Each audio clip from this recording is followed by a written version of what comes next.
Welcome to the Community Broadband Bits podcast, a production of the Institute for Local Self-Reliance. This is Lisa Gonzalez. Today, Christopher Mitchell looks into the Carroll County Public Network in Maryland. The fiber network began in 2002 as a way to improve connectivity for students and staff at the public schools. Christopher talks with Gary Davis. Gary is the Chief Information Officer at the Carroll County Public Schools, and he's also chairman of the Carroll County Public Network. Gary describes the history of this joint effort and shares some interesting info on how the school district uses the network to bring education to a whole nother level in Carroll County. Chris and Gary also delve into the significant savings from the network. Here are Chris and Gary. Thank you for tuning in for another episode of the Community Broadband Bits podcast. Today I'm talking with Gary Davis, the Chief Information Officer at the Carroll County Public Schools and the Chairman of the Carroll County Public Network. Thank you for joining me. Thank you for having me.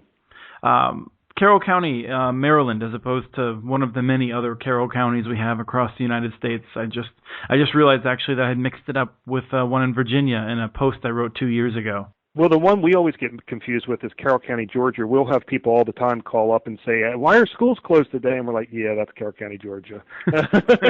They go to the wrong website. Right. So maybe you could start by telling us where Carroll County is in Maryland and give us a sense of how you got interested in building a network. Okay, Carroll County, Maryland is a community of about 160-some thousand, I think. It's about 450 square mile county in central Maryland. So if you can kind of picture Maryland, we're right in the center, above Washington, D.C., and to our east and a little bit southeast is Baltimore. North is Gettysburg first, and then Harrisburg, and to the west is Frederick. So we're kind of like right in the middle of a lot of activity, and to our southwest southeast is the Baltimore-Washington corridor, and then to the southeast or southwest is the 270 Interstate 270 corridor, where there's a lot of business and industry and government type contractors and things like that. So that's where we're located. And the interesting thing about Carroll County is that it's a great place to live. People love living here. But the downfall of that is that we tend to be a bedroom community for all of these other places that I just mentioned, which can make it very challenging for, from a tax base perspective. There's no real industrial tax base to help support infrastructure. So you're basically relying on the people who live here, but then they're commuting every day and taking their tax dollars out of the county. Interestingly, Carroll County Public Schools is the biggest employer in Carroll County, with a total of approximately, I'm going to say 3,500 employees when you go across the board. So that's one of the challenges. And when I came to Carroll County Public Schools in January of 2002, I had been pretty much a lifelong resident of Carroll County, but worked out in one of these areas outside. I was one of those bedroom people. And I had an opportunity to work for Carroll County Public Schools, and it was something that I kind of kicked around, and then I decided it would be challenging and interesting to do. And the first thing I realized when I came to Carroll County Public Schools is that so many things in education, so many of the opportunities that technology could enable, and really create cost savings, and allow us to do things that we are constantly challenged with, and I can give details on that later. But the thing that I realized immediately is, our wide area network is just not gonna work. When you say wide area network, for someone who's not really steeped in networking, what do you mean by that? In Maryland, there's 24 jurisdictions, 23 counties in the city of Baltimore, and each jurisdiction is a local education agency. It's the school district, whereas in a lot of places in Pennsylvania and other parts of the country, the school districts are very small, and that's something that's very important to remember. So the challenge that creates for us, we have a total of 48 locations, 43 schools, They all have to be on the same network. They all have to be connected because of things like SIPA. We have to do filtering, the Children's Internet Protection Act. We have to filter the Internet connection. We can't have Internet connections at each individual school that are going out, because then we'd have to manage and put filters at each individual school. So everything is centralized and has to come back. So when I first got here, we basically had T1 connections, Verizon T1 connections to all of our schools, and that was tied to a frame relay DS3 type thing. And then we shared with the public library an internet connection through Verizon also. So the wide area network was a collection of these circuits that we leased from, had a monthly fee associated with them that we leased from Verizon to bring the network. So that created our network. So all of our local area networks at each school were tied back together, the wide area network back to the central location. So one of the ways I like to picture it for people who are trying to get their head wrapped around it is that rather than having every school location, every facility connected to the internet directly, they're connected to each other. And in this case, well, actually, they're not connected to each other. They're connected back to. It's more if you think of a bicycle tire. Yes, absolutely. Okay. If we're in the central office, which happens to be in the center of the county, and Westminster is the county seat, we're that hub, and then all the spokes are going out to the schools. So it's not real. I mean, they ultimately are connected to each other, but it's more, realistically, it's a star connection. Yes. Okay. So in this case, you have a 45 megabit connection coming into the hub, and then that is distributed to each of the different sites, and those sites were all. This is all in the past, but those sites were all 1.5 megabit connections then individually, and so correct. And so it's something to keep in mind. I think is that when we talk with communities, a lot of times their first priority is typically trying to get a really big WAN, a wide area network, to make sure that they can have really robust communications between the facilities themselves. Right. Well, and so what was happening for us, I mean, and there's other aspects of it, but the first impact that I saw immediately is that, it was taking some people, some of the computers just to log in the morning. It was taking 20, 30 minutes. And the reason is that as technology has progressed, you have to do things like download virus definitions and updates. And I think we're all familiar with Windows updates and how many updates there are. And there's always a new malware or something that they have to patch something.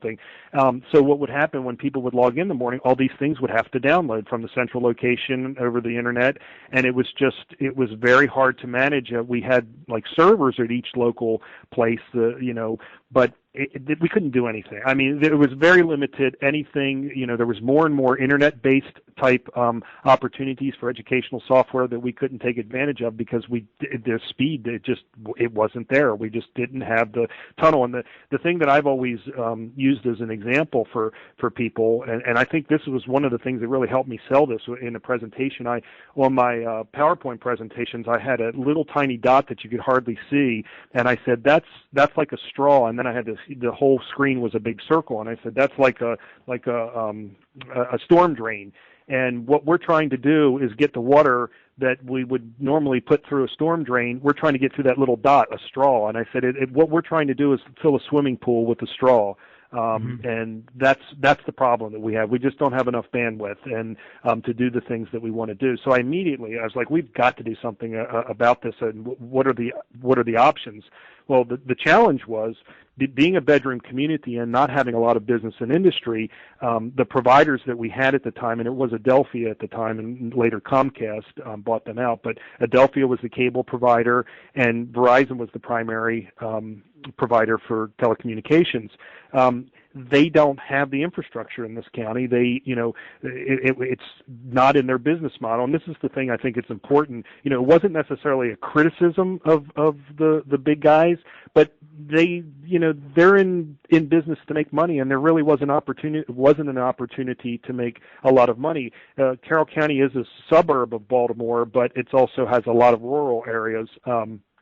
So there wasn't even a lot of potential at the time for residential use where they could make their money back on a huge investment of infrastructure. So we just didn't have the opportunity. We didn't, what else can we do? And we had no third party. We had no business that could help us out.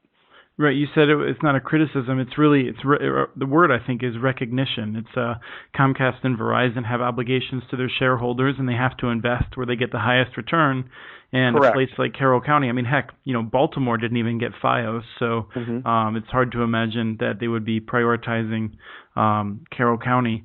That's not their model. They're not a let's build it and they will come. They don't need that. They're looking for business opportunities that already exist, and then they're going to build it to make sure they get their money back. So that was the challenge that we had. Also at the time, so all of our schools could be connected together on a telephone system, we had what's called a Centrex system, which was very expensive. When you do the math of computing it out, we for each of the lines, and we had close to 900, maybe 1,000 lines total when you include all of the schools and all the different lines that are needed for all the offices and then its central office. It was about a 900,000, I think, at its peak Centrex system. And when you compute everything out, it was like $55 a month per line. So that was a very expensive proposition also. So when we first looked at what we could do and looked at the opportunities with Verizon, I mean, obviously we could go to DS3 circuits to each school, but it was just completely cost prohibitive. And that would have been 45 megabits for the people who are fortunate not to have their brains crammed full of acronyms. Right. So instead of a straw, we might have had like a quarter-inch pipe. So that it would be better, but in the grand scheme of things, we knew that it would be another temporary solution. And the problem with the temporary solution is Verizon wanted a long-term commitment, and we were unwilling to do that because, look forward thinking. It's like, this isn't going to work, and what's the next thing? So this was all about the time where Verizon was coming out with their TLS service, Metro Ethernet kind of thing.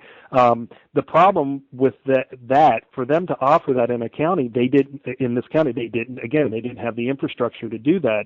So they put a proposal together for Carroll County, and basically when you get right down to it, the schools are spread out throughout the county.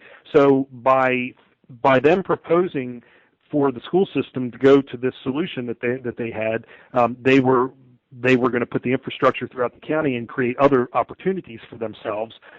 Unfortunately, it was going to be financed by Carroll County Public Schools because they weren't going to build the infrastructure on their own. They basically, factored in. I mean, it's not like they said, here, you pay for us building the infrastructure, but obviously the costs that were associated, they wanted a 5-year commitment.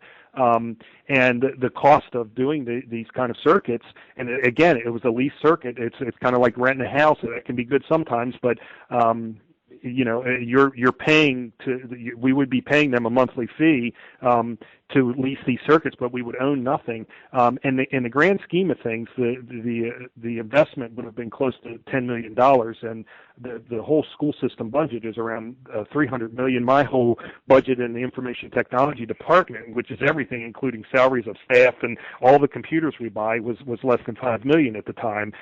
We were spending around completely around, I'm going to say, in the neighborhood of $700,000 on telecommunications.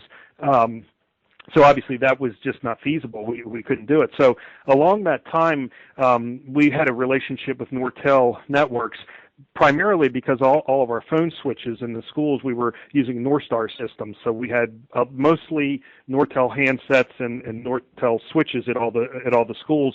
So we had that relationship with Nortel. And at the time, they were really building their networking part of their business. So they offered to do a feasibility study because I shared with our sales guy and some of the challenges we were having. So they did a feasibility study of doing a fiber optic type network that would be built for the county school system. So we did that, and it's it was something that would seem very feasible, and it really there was a financial problem. It's got to get funded. The challenge that we had is that Carroll County also tends to be a very conservative community, and one of the biggest factors of the budget that the county has is funding the school system. So, to come back and say we need all this money just for the school system, people weren't going to be real fond of that. I mean, people are proud of the school system. We're a very successful school system, but it just wasn't really feasible. At the same time, Dr. Robert Wack, who was on the Westminster City Council and was on the Cable Commission, had been floating around some ideas that I found out about. And I got together with Dr. Wack, and at that point, I had already developed a vision for Carroll County Public Schools of this fiber optic network, and we kind of had developed, having started in 2002, but had developed a whole technology plan. We called it a technology evolution strategy. It was kind of like a 10-year plan, and it was mostly pie in the sky, to be honest with you, or at least most people thought it was, and I probably thought it was too, to some degree. But when I talked to Dr. Wack, we started talking about, we could get the other agencies involved. We got to sell this as something much bigger than just Carroll County Public Schools. We could get the Carroll County government. We have 8 municipalities, independent municipalities in the county. They have city halls, the volunteer fire departments, emergency services, the Carroll Community College, the Carroll County Public Library. And, it would be really cool if we built this network and we built it way over capacity, then we could even lease out the fiber. Now, this is back in the early 2000s. It was a lot different landscape. You didn't really talk about that because there was a lot of pressure from Verizon, and it was something that was really looked down upon, and it was not as something that would, like it is today, is something that's actually successful. So we were kind of always had the idea of the economic development, but we really couldn't talk about it much. So to make a long story short, we floated the idea to some of the county officials, and they really liked the idea of the economic development potential, and the economic development potential being leasing the excess capacity so we could attract business and industry here. That was the green light for us to really start thinking about how we might be able to do this, and that economic development potential, because at the county level they certainly understood what I talked about at the beginning of this conversation, is that we had a challenge of being a bedroom community and not having a lot of business and industry to help support the tax base. That was really how we sold the idea. Some of the themes that I'd like to pull out, or one is, you have this network that's not meeting your needs and was fairly expensive, especially for not meeting your needs, and rather than just trying to figure out a way to just replace that with another hub and spoke network that would just serve the schools, you thought broader. You were able to bring in others and consider building a network that would just have an infinite number of uses, ideally. And I think it's really important for people to recognize that, especially in 2013, let alone 2003. But we really need to make sure we're not doing any of these like silo networks. The idea of one Correct. network for one actor. Exactly. It's all about economies of scale, and that was the piece that we sold also. So what we were able to do is the Cable Commission actually was able to help fund a second study. Now, the first we called the Nortel audit. The first thing that was specifically for the school system. But then the Cable Commission was able to fund an actual feasibility study that was performed by Columbia Telecommunications Corporation, which is a consulting company. They came out and did a feasibility study of what it would take to build a fiber optic network, a countywide fiber optic network, and they put in a business model. And of course, it was all based on estimates at the time. But when they did this, they basically came up with a model of investing approximately $7.4 million and having a return on investment of just the way we're doing business now, okay, of 10 to 12 years. So in other words, in 10 to 12 years, the network, based on how these agencies were doing business now, not doing any additional functionality, but just what we're doing now, it would pay for itself in 10 to 12 years. Obviously, it would also enable a lot of things. So there's all that opportunity value, opportunity cost, opportunity value of things that we weren't capable of doing right now. And if we were to try and do it, it would cost an exorbitant amount of money to be able to do like video teleconferencing at the schools or whatever. So that was the key to it for selling the idea. We went everywhere, talked it up, and we sold it. And the county at that time funded it through a capital project. The first thing that happened, even before we had the feasibility study by the Columbia Telecommunications, we actually got together with the county government and the community college and the public library, and we created what we called the Carroll County Public Network, of which I was not elected as chairman and have been the chairman ever since. So it's been about 10 years. But we created this Carroll County Public Network consortium for the public aspect, and that's all we talked about again, not talking about the economic development and leasing and all that kind of stuff, fiber. And it was these four organizations, the IT departments, and we created an MOU where all of our organizations signed, and we're going to get together for the purposes of expanding the use of technology and a fiber optic network in the county. But we also had other cooperative efforts, and it truly is remarkable. And what I think sets us apart is we've had these four IT departments from these four organizations and issued the RFP when we were building the network. So we are the organization that kind of ran the administration of building and creating the network. But the thing that's interesting about it, there's in some counties now, there's even places where they're combining the IT departments, where they're just making one IT department with the schools and the libraries and the government. And I think that's, personally, I don't see how that works, because, like I always joke with Mark Ripper, who is the CIO of the county government, he doesn't want to get involved in my grades, and I don't want to get involved in his techs, database and all that. We each have our own areas of responsibility, but the things that we can do together, we work on together. And so we've had a number of initiatives beyond the fiber optic network where we're really trying to get the economies of scale by working together, sharing resources. We're all, as most IT organizations are, we're really under-resourced. And so by knowledge sharing, that really was the first thing. That's really how this really came about. Then after we had the Carroll County Public Network was established, then we did the feasibility study, and then we got it funded, and then the rest, we kind of took it from there. The thing that's very interesting is that some of the savings that we've been able to create, we were able to, my vision immediately was the voice over IP, get rid of Centrex. And so as we build out each location, we were putting them on the voice over IP network, dropping the Centrex. Same with the internet. The only thing we're leasing with the library is our internet connection, internet service provider now, which is a 500 meg connection. But everything else is our own network, and that's the thing that's very important. So we're not paying a monthly fee for anything, except obviously we had to pay for equipment and the sustainability of the equipment replacement, and that kind of stuff. So there was cost. I mean, it's not like it was free. We had to make an investment. And there's ongoing costs as well. And it's ongoing, but it's a fraction of what it is when you're just paying. When you're leasing, it's when you buy a house, you own it, and when you spend money to improve it, hopefully, I don't know if it's as true right now with the economy, but it's adding value to the house, so it's an investment. Whereas when you're renting, you're just paying the same amount, and it doesn't, it's when you leave. That you don't own anything; it's not yours. So right, I think it's almost like energy efficiency in the sense that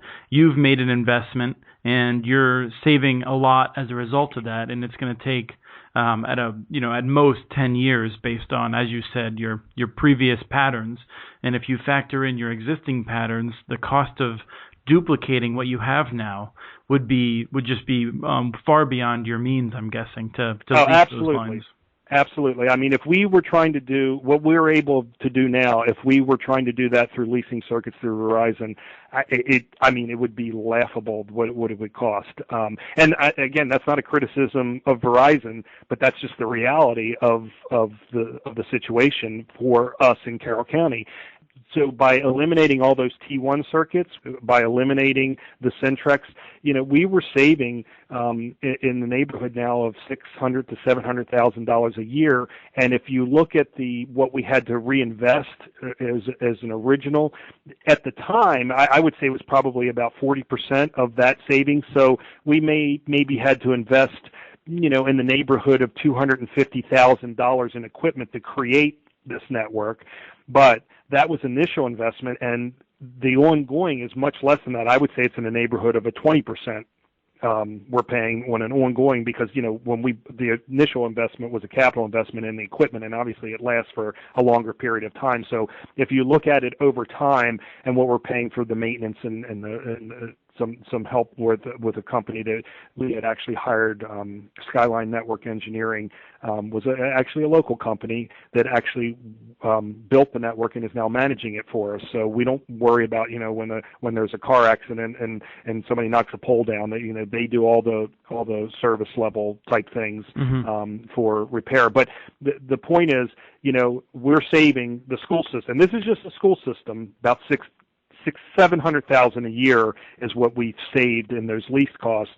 Spent initially maybe a 250-ish to get the equipment, but the ongoing cost is probably only about maybe 20% of what we're saving. What we did is we took the savings and we reinvested it. So we invested it in things that made us more efficient or enabled us to do additional things that we couldn't do before. And that's the key to it, because from an instructional point of view, that was the ultimate goal. When it all started back in January of 2002 when I got here, it was like, how can we improve instruction? And so we've been able to invest that savings to create these opportunities. For example, one of the biggest challenges that you have in a larger school district is you have like maybe advanced placement courses or whatever, where there's not a huge level of interest. And I'll give an example. Somebody wants to take a class in Russian, and we have 8 high schools. And one high school, there's enough student interest to hire a teacher and offer that class. But maybe one of the other high schools in the more rural area, there might be one kid that's interested. Well, you can't offer it at that school, so that kid doesn't have that opportunity. So we started piloting the creation of distance learning within our county. So it's an intra-county distance learning. We also utilize out-of-county, third service providers for kids like home and hospital kids who are homesick or whatever. So we utilize a distance learning type of situation for those students, but also just within the class, and it's still being defined and vetted. But we have that opportunity where that didn't exist before. A lot more with video streaming. Another thing that we did that Comcast allowed us to do, we actually are allowed to take 8 of their channels, educational channels, and restream them back out, so we don't have to have TVs everywhere. These channels, and we chose like the History Channel and the Discovery Channel and a news station, things like that. But we can stream those to the desktop. We did a countywide surveillance system, which we wouldn't have had the ability to do. Now we have a countywide solution that we're actually on the same system with the county government and the community college, where we are have the surveillance system that's web-based, and there's different levels of authorization. But the other thing that we've been able to do is allow authorization for local law enforcement, and we're still in the process of defining all that. But the idea being that if there were a situation in the school, law enforcement would have the capability of looking in on different camera views and things like that. So they're really a big picture thing and integrating with the other agencies. It's really an impressive result, and we're not going to be able to cover all of it, unfortunately, today. I think one of the things that we've done today is to go more in depth and to focus on a few aspects, a lot of the history and your thinking behind it. And I think that's really valuable for others who are in a similar position.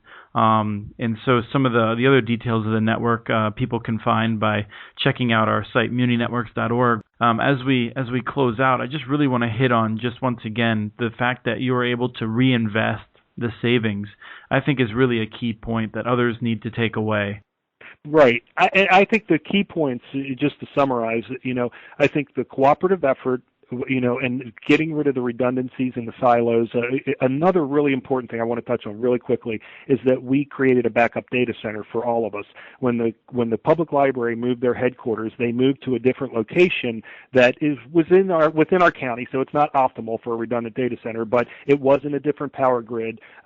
But we utilize them, as does the community college and the county government, as their backup data center, and then they utilize us as their backup data center. So instead of each one of us individually going out and leasing a building or coming in with some arrangement where we were paying for a backup data center, we're able to use each other. So that cooperative effort, to be able to check your egos at the door and, work together as a team and look beyond your own little world that you're in charge of. So that's one key thing, is really thinking big and being able to team together with people that, you don't have to agree on everything, but you see what you have in common. That's the first thing. The second thing is that reinvestment, and utilizing the network, and then the savings that you create. When you come up with your business model, the first thing you have to attack is, well, how's it going to save you money? Then taking that money that you're savings and immediately reinvesting it. Just don't put it on the side. Reinvest it in the technology, because it's just going to keep multiplying. It's like an exponent, a power of 2. Every time you multiply it, it keeps getting bigger because of the things that you're able to do that you couldn't do. And if you had to pay for it, there's just no way you could pay for it. So those are the two key factors, I think, in anybody undertaking something like this, and understanding the business potential, that this is not anti-business. This is pro-business. This is a good government. This is a government investing, creating an environment for business to flourish. There's nothing to say that Verizon or any small company in Carroll County can't utilize and this fiber that they weren't going to invest and buy, but they can utilize it, and then they can provide last mile service. A lot of things, it creates opportunity for business, not just the small guys, but even the big guys, if it's something that they want to utilize. So it really is a partnership. It's a government business partnership, and it should not be viewed as an anti-business thing in any way, shape, or form. Well, we look forward to seeing how it progresses, and I get the sense that we could definitely come back and have yet another very in-depth discussion about some of the recent results of the network, and I look forward to doing that. I'm sure we'll check in with you as you progress. But thank you very much for taking the time. Right, excellent. Thank you. Have a great day. Easy. Yep. You too. Bye. Thank you, Gary Davis from Carroll County Public Schools and the Carroll County Public Network. We recently ran a detailed post about the network, and you can check it out at muninetworks.org. Just follow the Carroll County tag, and that's spelled Carroll. Westminster, the county seat, is also working on its own network project. We look forward to bringing you more information about all that's happening in Carroll County in Maryland. We want to hear your questions and comments. Email us at podcast@muninetworks.org. You can follow us on Twitter, where our handle is @CommunityNets. This show was released on April 23, 2013. We want to thank Mount Carmel for their song, Oh Louisa, Slow Blues. It was licensed using Creative Commons. Thanks for listening.